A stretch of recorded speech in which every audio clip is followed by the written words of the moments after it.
Detroit Lions fans, we're back. Detroit Den 313 with another episode. Today, we're going to be talking about something. I'm going to be flat out honest and transparent. This was not the route that was planned. Did not really want to go this route. But when news breaks, you gotta talk about it. So I'll throw out an apology right out of the gate, and the apology is for this. Put out a Max Crosby episode, slow Sunday. People were asking for it, and then we're following up with what we're following it up today. Again, was not planned, but something happened today. Steve, can you tell the people what happened today? Yep. Instead of telling them, William, I'm going to show them. Okay. It's easy Okay. to talk. It's easy to show. All right. Here it is from NFL.com. Myles Garrett requests a trade. 9 best team fits for the Cleveland Browns. As I pulled up this article and was reading it, if you guys are on Twitter, any type of social media, this is what my page has just been flooded with. If you just scroll down, very first team listed, Detroit Lions. Okay. Whether that means anything or not, I don't know, but this is a huge position of need. This is something that could fit us. I talked about it, I think, in a solo show in the middle of the season. I think I don't toot my own horn too often, but I think I was the first one on the Myles Garrett train after Aiden Hutchinson got hurt. Didn't see a lot of people talking about him. I put him in the same category as one of those people who could replace Aiden Hutchinson's production. All right. There's not many people who can do it. There's really only a handful of them. Myles Garrett's one. We're in a little Yeah. bit of a different boat now. We're not in the playoffs. Our season's hitting the refresh button. We're back to the drawing board, back to free agency, the draft, all that. This kind of breaks. The story is breaking out, and a lot of people are clamoring for Myles Garrett to want to end up in Detroit, Will. So first and foremost, would you want Myles Garrett in a Detroit Lions uniform? That's a double-edged sword. I'm gonna give a politician's answer, man, but Here we it'll go. be the truth. It'll be the truth, though. Uh, if and because I just don't want to lie, like because if I just give my answer, if it happened on the back end, it would come off as a lie. So I'm not gonna allow that to happen. I'm gonna get ahead of it. If I got a text message, a Twitter, a FaceTime, if Jesus came to me in my dreams and told me that Myles Garrett was on the Detroit Lions, would I be overjoyed? I would. I would.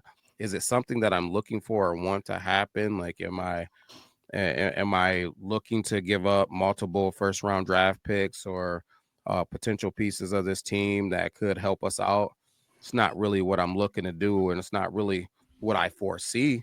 Is there a potential there? There is. So let me address some questions that I know that are gonna come, man. Because I'm out of the future, man. I'm about the future, man. I'm about getting ahead of things. Why am I even entertaining this as a possibility when just the other day I said Max Crosby wasn't a thing, and their contracts are similar, right? So again, and let me address some Max Crosby things. I wasn't saying that the contract was impossible to make happen, right? Because a lot of people said, no, you don't understand salary cap. We can make it happen or whatever. I'm not going to say that I'm a salary cap expert, but over the time of us podcasting, I've started to take a strong understanding of the salary cap.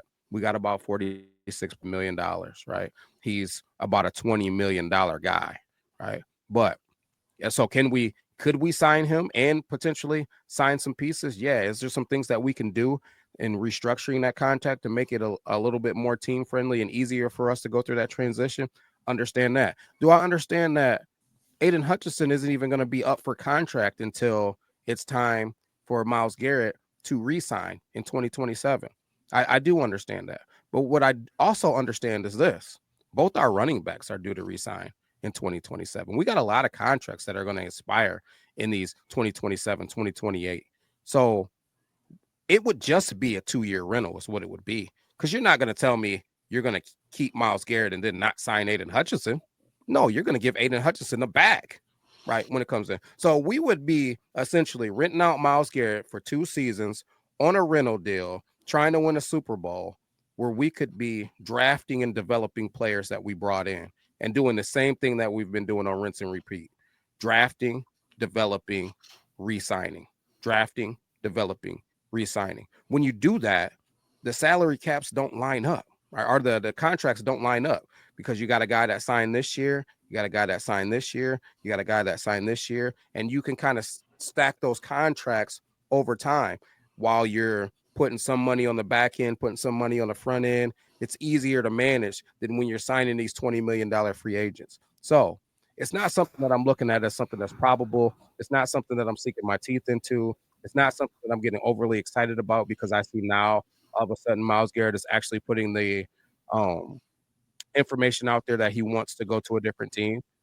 Um, it's just not. So that's where I sit on it. If Brad Holmes decided to make a move, I'd be like, okay, hey, the next 2 seasons is going to be about Super Bowls, period. Right. But if he doesn't, I think we'll be just fine. I love what I'm seeing in the NFL draft. I like guys like Josh Sweat in free agency. We need guys that can play opposite of Aiden Hutchinson, but we also need multiple pieces that are athletic and have speed that can be added to our defense to these mobile quarterbacks. I do not think that the addition of Myles Garrett fixes all of our defensive issues. We have some other things that we need to address too. So Myles Garrett is a sexy piece that I think is cool to think about and talk about, but that's all it is for me right now. Cool. How you feeling? Here's the deal, William. Here's the deal. I don't know. I think I'm more excited about Myles Garrett because he's came out and said publicly that he wants a trade. All right, we could talk Myles Garrett, Max Crosby all day. Max Crosby's not an option until he actually becomes available. Okay, now that he's put it out there and it's a real possibility, we gave the Max Crosby deal or trade like a 10% chance. I say that this has a little bit more legs, and I don't love the idea, and I know a lot of people want it. A lot of people have been calling for the big time pass rusher, and I get it, guys. It's $20 million. Doesn't sound like a lot, but when you start adding $20 million contracts hand over fist, eventually you're going to start cutting some players. You're going to start cutting some Jameson Williams type players, some Kirby Joseph type players, some Sam Laporta type players. Like, you're going to start saying bye-bye to some players that we've drafted and that fans have grown to love. And people are going to get mad about that in the future. So would it be nice to have a Myles Garrett? Yes, it absolutely would. Am I willing to mortgage the future with draft capital and saying bye to proven players that are younger? I don't know that I'm willing to go that far. I just don't. I just don't think I can do it. I don't think I could say bye-bye to Jameson Williams, or we might even be in a boat where we have to say bye to Jahmyr Gibbs potentially, depending on what happens in the future. I don't know. Giving up two or three first-round picks, I don't love that either. And here's the thing. We're not in charge of the Detroit Lions. All right? We could put down our PlayStation controllers and stop playing Madden now. Brad Holmes has not made a huge monster blockbuster deal at all in his time in Detroit. He's maneuvered the draft a little bit, and he acquired as a Darius Smith and Donovan Peoples-Jones. Nothing crazy, I don't think, but I just don't see that being a Brad Holmes type of move. All right, I think he's going to stay the course. I think he's going to trust himself. What Brad Holmes does better than any GM is identify draft talent.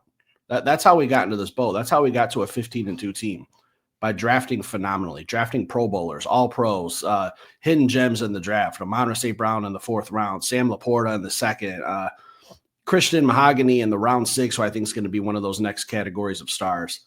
Adding a Myles Garrett, it's great. It's fun to talk about. Is it probably going to happen? I don't see it. Well, I think it's more realistic, but the odds are I just don't see that this is going to be something that Detroit Lions fans are going to be talking about. I think he's going to go somewhere else. I just don't think that it needs to happen. That's really what it boils down to. I think that if Brad truly believed this is what needed to happen for us to win a Super Bowl, I think he'd do it, because we do have the ninth uh, most cap space. You know, there is a path to make it happen, but I just don't think that we need to do it to be successful. What we need to do is focus on the defense in this draft. What we need to do is focus on free agency in this draft, and I think that we'll be just fine. We don't need to do anything else. We don't need to sign one of these big, crazy free agent names, right? To me, you know what I mean? When I think about it, you mentioned some names of potential guys that might get cut, and there were some stars in there. And I think that there could be a guy by like maybe a Jameson Williams or a Kirby Joseph, but I don't think it'll get too deeper than that. I think it'll be a little bit something different. I think that you'll start having bookend guys like the Frank Ragnalls, like the Panay Sewells and Taylor Deckers, but next to them, you're going to have Coyote Awasika instead of Kevin Zeitler. I think Mhm. that's really what the situation is going to end up being. Like you're going to have these bookend pieces of guys that they're going to be loyal to, that they refuse not to sign as long as they can continue to play the game at a high level. But the supporting cast is going to it's going to take a notch down. And I don't think that that's something that we want to see. Like I don't want to be contending on or um counting on Coyote Awasika, Corby Sorstal. Like, and it's nothing against those guys. Those guys have shown that they can come in a moment in a game and hold water. And we need to have reserves like that. But I don't want to get into a situation where those are guys that we're depending on starting because we decided to sign Myles Garrett and, Dre Greenlaw, and we went and sold the bag in free agency and, making trades and doing this stuff. I just don't think that we need to do it. I think the recipe is simple, man. I think that Jared Goff is going to go out and score you 30 points, 33 points, whatever we average. That's what he's going to do. Is he going to make some mistakes? He is. That's who he is. Is he going to struggle at times? He is. When he's cold, man. When he's hot as hell, though. But the bottom line is this: if I'm the Detroit Lions and I'm sitting there as Brad Holmes and Dan Campbell, I would be telling myself this: most of my offensive pieces are coming back, minus what? Kevin Zeitler, Possibly. that's Craig Reynolds. Like everybody's coming back. Timothy Patrick. And if I want to sign those three guys that I just named, it's pennies on a dollar. No big deal. So if you want this offense back, you can spend dollar menu prices and have the exact same offense back out there for this coming season. What I need to focus on is producing a defense that keeps other teams from scoring 33 points. And if I do that, that's the recipe for Jared Goff to win me a Super Bowl, right? So we identify what Jared Goff is, and I'm sick of people coming on here and saying that we're Jared Goff haters and this, that, and the other. It has nothing to do with being a Jared Goff hater. Like it's about living in reality. So in reality, there's some things that you need to do to set them up for success. And that's one of the things we need to do to set them up for success. Steve, you said it, and I stand on it. We have everything that you need from an offense to be able to be successful. He is in a perfect setup. Now, the missing piece that he needs is a defense, right, that is going to go out during that playoff run and shut people down. If we get a defense that holds people to 24 points, we win Super Bowls because I don't see this offense stopping How many Super anytime Bowls, soon. Will? 1, 2, 5? I'll tell you this: a lot of these guys are under contract through 2027, so at least a couple, right? That should be a couple, and then we're going to sign some more, and then we're going to get some guys in the draft or whatever. So for me, the path is simple, man. Continue doing what we've been doing, signing the right guys at the right time. Now, for as much as people knock Brad Holmes, he's the same dude that went out and got that safety out there that I don't speak the name of that's out there with the Philadelphia Eagles playing in the Super Bowl. He went out and got David Montgomery, right? This isn't a dude. He went out, he traded up for JMO, right? He traded all around the draft and had the balls to draft the running back early in the draft. Like this is the same dude. For as much as we want to say he's conservative in free agency, he shows his King Kong balls in certain moments, man, when he feels like it's the right time. So I'm going to not only continue to trust him because I feel like we have our own brains and our own opinions, but I think that he's on path right now with what he's doing. Now it'll be interesting to see, does he make a move on a guy like Josh Sweat? Does he dedicate this draft to defense? Especially I've been screaming it, edge rushers. There's a lot of edge rushers in this draft. I do think that there's a path that we'll get into that can really bolster this thing because to me, man, the NFL is a copycat league. I'm watching how the Philadelphia Eagles play football against these mobile quarterbacks. There's a rhyme and reason to why they do stuff. It's a rhyme and reason to why they draft the way that they draft, right? Why they drafted Jordan Davis, followed by Jalen Carter, and they're getting guys like Nolan Smith, right? Guys that can run. Now I'm not just setting the edge. No, when you break my edge, I'm gonna run your ass down. Like Nolan Smith ran what, a 4.3 something crazy at the combine or whatever. Like we need to add speed to our defense, not just guys that can set the edge, because Zadarius set the edge, and then when the edge got broke, he wasn't running down nobody, man. So if we get some good edge pieces this year, if we add some speed to this defense, we bolster it. like I said, just keep people under 33, and Jared Goff's going to go win you some Super Bowls. Here's the thing, William. Hmm. Here's the thing. All right. I get hard in the pants when I think about Myles Garrett and Aiden Hutchinson as defensive ends. Okay. I do. It's sexy. When I look at Myles Garrett's stats, I mean, this dude is literally the definition of consistency. He has not had under single digit sacks since his rookie year. All right. His rookie year, he had 7 sacks. In 2019, he only played 10 games. You're thinking, oh, probably 6 or 7 sacks. No, he went out and had 10. The last 2 years, 14, 2 years before that, 16. The dude is consistent. He's healthy. He's available. Thinking about him, Hutch, Ali McNeil, DJ Reader, it does things to me. It does things to me as a man that I like to think about when I'm watching football. I like to see big dudes tackling and making these quarterbacks' lives a living hell. I don't care what offensive line you're putting out there. You're not stopping Aiden Hutchinson. You're not stopping Myles Garrett, DJ Reader, a healthy Ali McNeil. It's not going to happen. But I think we, in this scenario, Will, I think you're spot on. I think you're 100% right. And we've had no dialogue about jumping on here today. I had no idea where your opinions were. And I think you hit it. If you start paying players like this, who's going to sacrifice? It's going to be the offensive line, possibly. Could be other players. But if we're throwing out an Awasiko or a Swordstall, that's affecting Jared Goff. Love Jared Goff. I'm not a Jared Goff hater. I'm not a Jared Goff lover. I'm a factual Jared Goff fan. He's not a mobile quarterback. He needs the best offensive line around him to be productive in this league. When he's under pressure, he struggles. If you're starting to throw out dollar menu offensive linemen, it's going to be a problem. So I know that I can't imagine what a lot of other Lions podcasts are saying today. Don't watch them. Don't follow them. I know some of the people. I imagine that everyone's willing to sell the farm for Myles Garrett, and I'm personally just not there because Brad Holmes is a draft guru. It's what he does. He got hired as what was his official title with the LA Rams? He's like the director of college scouting or something like that, something along those lines.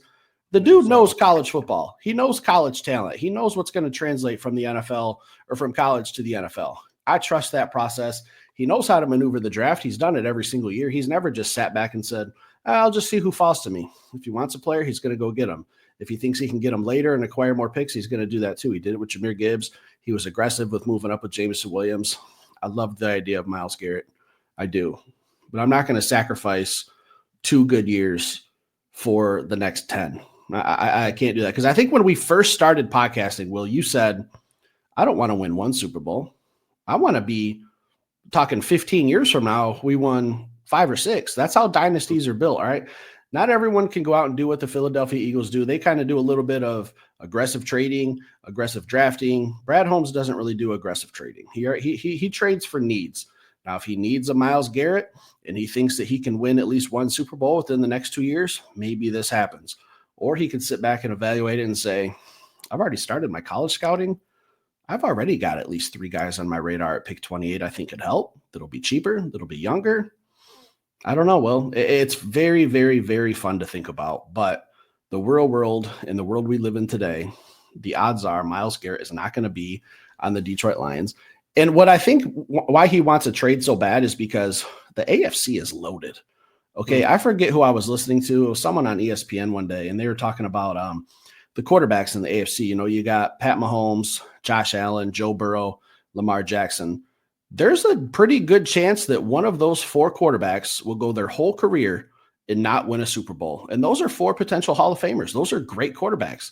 Myles Garrett, I think, needs to come to the NFC where it's a little bit of an easier path quarterback-wise. I mean, I know we got the Eagles who have been there, Brock Purdy, but that's another reason why I think if he was on the Lions, his path to the Super Bowl is a little bit easier, William. So I'm kind of on the fence, but gun to my head today, I just can't do it. I can't mortgage that much for Myles Garrett. Yeah, I'm not giving up 1st-round draft picks, man. These are guys. That's 2 humans that you could have had for 5-year deals. Right? Or I'm gonna take because you're not paying Myles Garrett and Aiden Hutchinson. Right. So I'm getting Myles Garrett on a 2-year rental in hopes of winning a Super Bowl. Why do that when I can just draft a guy and have him for 5 seasons minimum? And if he pans out, then I'm going to re-sign you. Right? It's just that simple.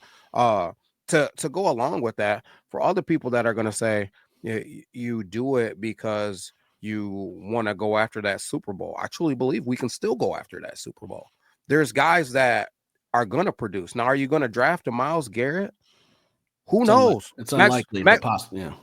Max Crosby was drafted in the 4th round. Right? And you're telling me that first round picks don't matter because we're drafting 28? That don't even make sense to me. Right? So, and is it probable that you're going to draft Myles Garrett? No, it's not probable that you're going to draft Myles Garrett, but is it probable that you're going to draft a guy that can really help your team in the first round? That's probable to me. Right. So if you're telling me, I'm not trying to give up too much. Actually, I won't do that. But if you're telling me you draft one of these guys that's in this draft that are potentially going to be there and available for the Detroit Lions, man, you're telling me I draft one of those guys and I got him for 5 years. Okay, sweet.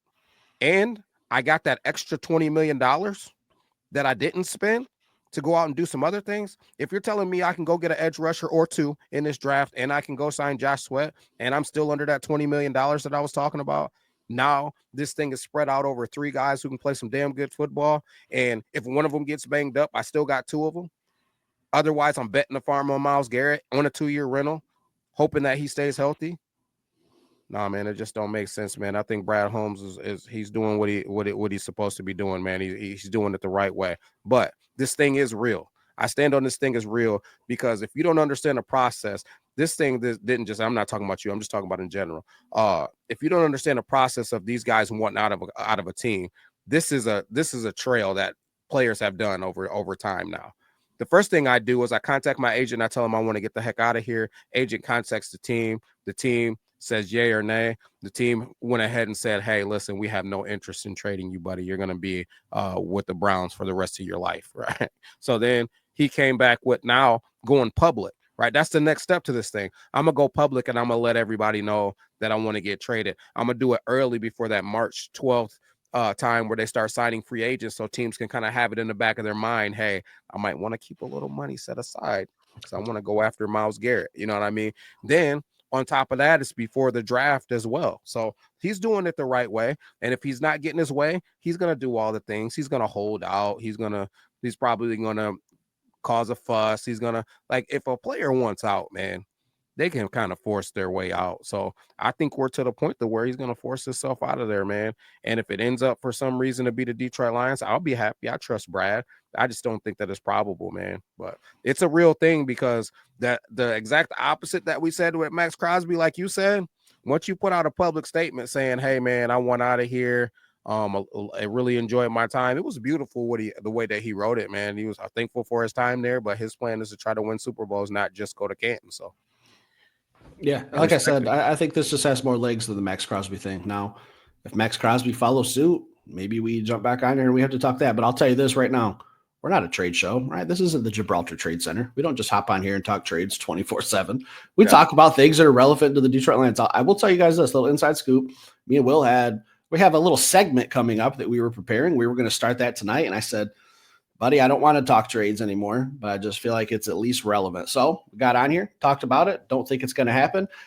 Last question, Will. Give me a percentage that this trade happens. Like yesterday, we said 10% for Max. What do you put it at for Myles Garrett?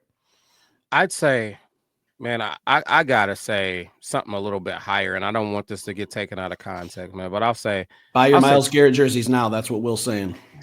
I'll say 25%. I'll say 25%. And the reason why is because we are a fit. We do need somebody opposite of Aiden Hutchinson. If he came to the Detroit Lions, he would fit like a glove. And, you know, like we said, he's publicly requested to get out of there. So I'll give it 25%, man. So still not probable, but I think it's got way more legs than Max Crosby. Where you at with a percentage? I was going to say 25, but I don't want to steal your answer. So I'll say 30. All right. I'll triple my answer from yesterday. 30% chance. I think that the Detroit Lions check a lot of boxes for Myles Garrett, and I think that Myles Garrett checks a lot of boxes for the Detroit Lions. I think he's a perfect locker room fit. He's not going to come in, cause any trouble. He's a leader, professional, has been a captain of that team. He's not in any tabloids, none of that. He shows up, plays football. He's an absolute monster. All right. I think Dan Campbell would salivate at the idea of having him on our team. All right. I can only imagine how that press conference would go when he gets introduced and Dan Campbell sitting there. It'd be glorious to watch. I think it's got a lot more of a possibility to happening than Max Crosby until that comes out. And again, just real quick, if we're living in absolute fantasy land and I can get him by trading away maybe a Hendon Hooker, a couple thirds, and maybe a couple other pieces down the road, and somehow possibly manage to hold on to that first round pick, I don't think that's an option. I don't think it's a possibility. But if Brad Holmes can put on his swindling hat and make some magic happen, I'll tell you this, we'll be doing some Myles Garrett jersey giveaways, but I don't think it's very likely. Will. Anything else tonight? That's it, man. Stick around, hit that like button. We're ready for all the clickbait comments, guys. We'll see you later. Enjoy the show.